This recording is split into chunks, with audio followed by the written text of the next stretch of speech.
Hey everybody, welcome to The Bottom Line. I'm Michael Noland. Good news from the Beatles camp today. 7 original mono-mixed American Beatle albums are coming to vinyl in a boxed set. The bad news? Well, what I just said.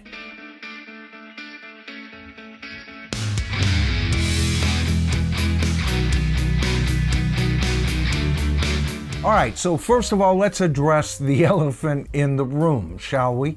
In order to do that, I have to go back a couple of years when the Beatles released their wonderful Revolver album in a box set that had been remixed with brand new technology unavailable until that time, and it was a huge success. Many of us Beatle fans felt that, well, they're going to work their way backwards, and we anticipated a release of Rubber Soul last year. Instead, what we got was an Alan Klein albatross that I did not want to see remixed with this new technology, and for several reasons, even though some of the remixes are wonderful. But we also got the ruination of my second favorite Beatles song of all time, I Am the Walrus. Now, I've done videos on all of this stuff that I've just been talking about. You can find them in my Beatles playlist. But essentially, what I felt about the release of the Red and Blue albums was it was a major disservice to Rubber Soul. And why I say that is because we got so many cuts, and if they use those 2022 mixes on the release of the new box set that we're all anticipating, that is going to make that release an anticlimax, in my opinion. Either way, after last year, I was not anticipating a release of Rubber Soul this year, because next year, 2025, will be Rubber Soul's 60th anniversary, so I knew we were going to get something different. I even thought that, well, this year would be the perfect time to remix the Hey Jude album. And personally speaking, out of all of the Alan Klein ideated albums, Hey Jude is by far my favorite. It's a lopsided album, but I bought it when it came out. I just thought it was the next Beatle album, and I love it. I would have been very happy with a remixed Hey Jude. Instead, what do we get? Oh, not just one album. We get 7 American mono-mixed on LP vinyl in a box set, all for, well, about $200. Or do we? Let's take a look at what we're being offered. Here we see we're getting 7 albums as advertised, right? But I see an album that doesn't quite fit. What's this album, The Beatles Story? Well, in my opinion, it really is no album at all. It was a cash grab when it was released, and it's part of a cash grab in 2024. This album consists basically of snippets, although Mathew Street, great channel by the way, I watched his announcement of this release. He actually had an early line into this thing, and he did remind, I told him I didn't think much of this album, and he did remind me, well, it does have a portion of them playing live. So if you like a small portion of actual Beatle music and you consider that's enough to consider this an album, more power to you. But as far as I'm concerned,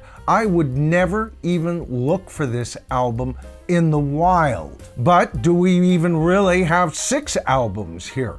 First of all, most of these are Capitol releases, but you see, Capitol didn't have the license to cover their movie A Hard Day's Night.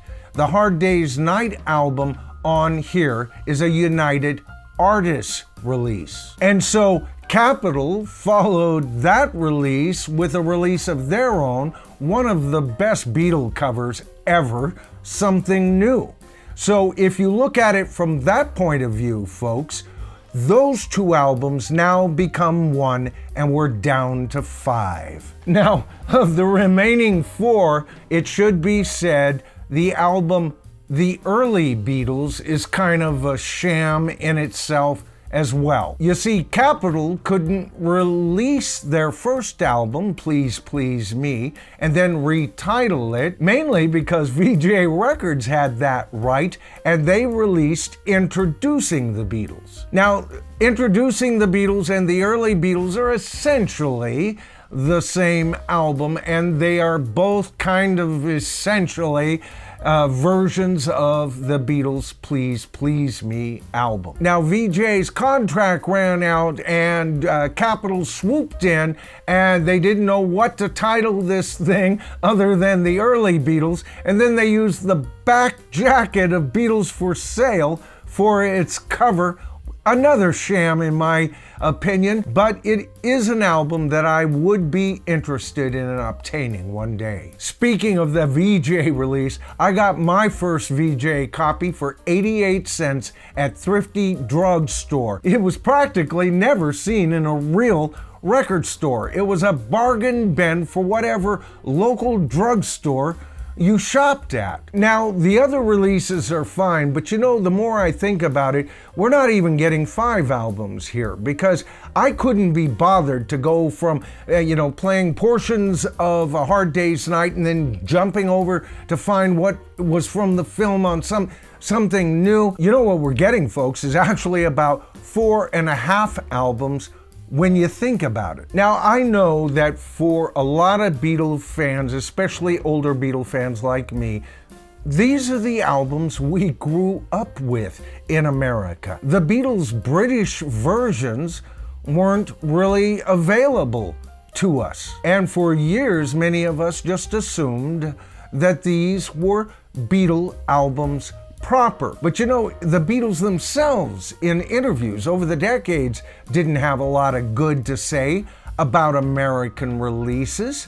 All right, they preferred the releases that they released in Britain. They felt that they added value for the money, and that the American market was trying to scoop up every damn cent they could based on Beatlemania. So why are the Beatles now choosing to release these formats that over time they themselves kind of berated? Well, that's simple, folks.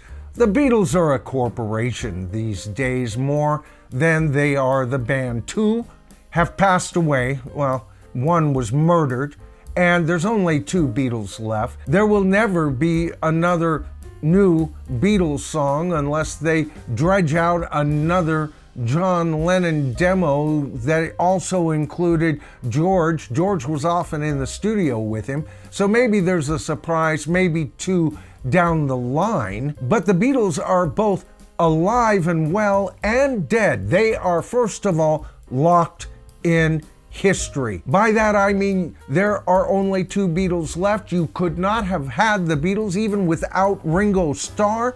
It was a collective, it was a mindset, it was a creative force. So to me, this release, even more than last year's release, cements the fact that the Beatles, the organization that surrounds them, is unfortunately a corporation. Now, don't get me wrong, I understand the emotional attachment to these albums, kind of anyway. To be honest with you, once I had access to the British counterparts, I gave away my American versions either to younger brothers or to friends. I wasn't interested in keeping them. I was still in my 20s and I wasn't feeling very reminiscent at that time in my life. But now, as I've gotten older, I'm feeling a little bit